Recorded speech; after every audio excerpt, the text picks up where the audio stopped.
میری والدہ ہمیں بچپن سے نانا با کے دیے ہوئے کچھ وظائف بتایا کرتی تھی. اتنا جو آیت الکرسی کا حفاظت کا وظیفہ نا نظر لگ جائے کسی کو، وہ حافظ محمد گوندلوی صاحب ان کو 313 مرتبہ آیت الکرسی بیان کیا کرتے ہیں. تو آج کل کے لوگ یہ سمجھتے ہیں یہ جی 313 جو عدد ہے، بنیادی طور پہ یہ جو عدد ہوتا ہے نا یہ کثرت کے لیے ہے کہ کم از کم بندہ اتنا پڑھ لے، کم از کم اتنا پڑھ لے، کیونکہ 100 کا عدد تو حدیث سے ملتا ہے نا. تو 313 آپ کو پتا 313 رسول آئے، 313 پیغمبر آئے، طالوت کے لشکر کا جو واقعہ 313 تھے، بدر کے تعداد 313 تھی. تو اس وجہ سے یہ کوئی عدد متبرک ہونا یا عدد اس کو نامزد کرنے کی بات نہیں ہے، یہ کثرت کی وجہ سے ہے کہ اگر انسان کسی مصیبت میں ہو.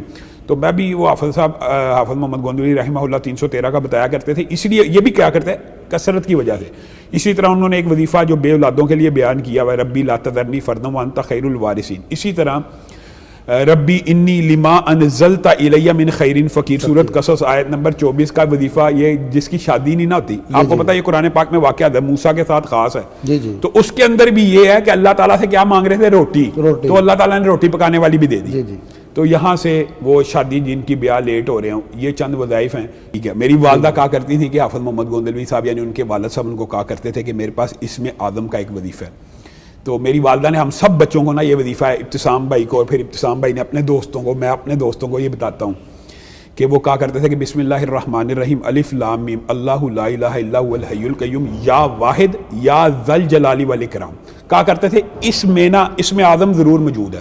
تو 313 مرتبہ یہ پڑھ کے جو بھی دعا کی جائے وہ لازماً اسی وقت قبول ہوتی ہے. ویسے تو آپ کو پتہ ہے دعا کے جتنے بھی نتائج ہیں تو 3 نتائج ہوتے ہیں، وہ ہر دعا اس نتیجے پہ پہنچے بغیر نہیں رہتی، یا فوری قبول ہو جاتی ہے یا آنے والا حادثہ ٹل جاتا ہے یا ذخیرہ آخرت ہوگی. لیکن یہ اس کے لیے ہے جو لوگ یہ سمجھتے ہیں کہ ہماری فوری قبول نہیں ہو رہی، تو اس کے لیے یہ وہ وظیفہ بتایا کرتے تھے. اور میں آپ کو حیران کن ایک بات بتاتا ہوں.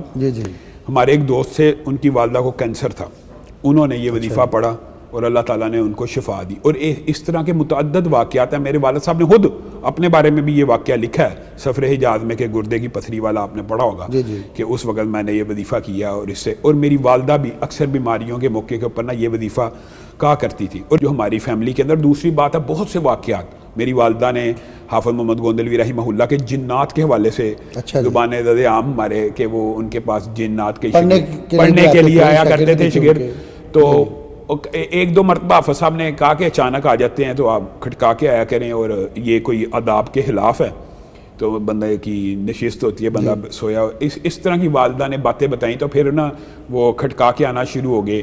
اور ان کو کہتے تھے کہ جب تم لوگ یہاں سے جاؤ تو مجھے یہ بتا کے جایا کرو کہ تم یہاں سے چلے گئے ہو، ہاں نشانی ہو یہ ایگزیکٹلی یہ لفظ. تو میں یہ بات کہنا نہیں چاہتا کہ لوگ یہ سمجھیں گے کہ یہ کس طرح کی بات ہو رہی. تو نشانی وہ پھر جوتے باہر رکھ کے ان کو ہلا کے جایا کرتے تھے.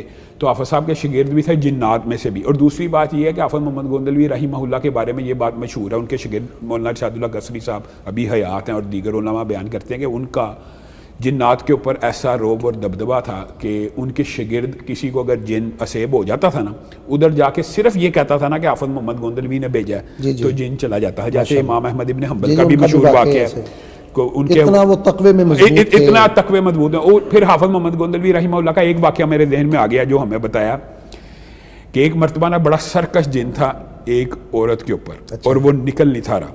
بہت سے انہوں نے ارد گرد سے علاج کرائے تو بالآخر ان کو پتہ لگا کہ یہ حافظ محمد گوندلوی رحمہ اللہ کی جنات نکل جاتے ہیں.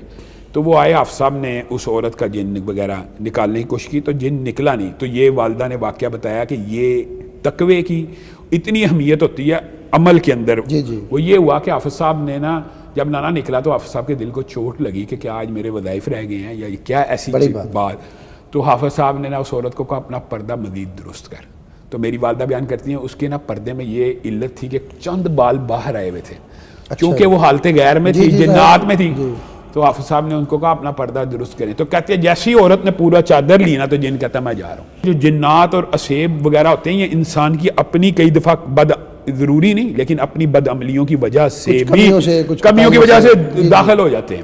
تو حافظ صاحب کا آپ کو پتہ ہے اس فیلڈ کے اندر ایک خاص مقام و مرتبہ.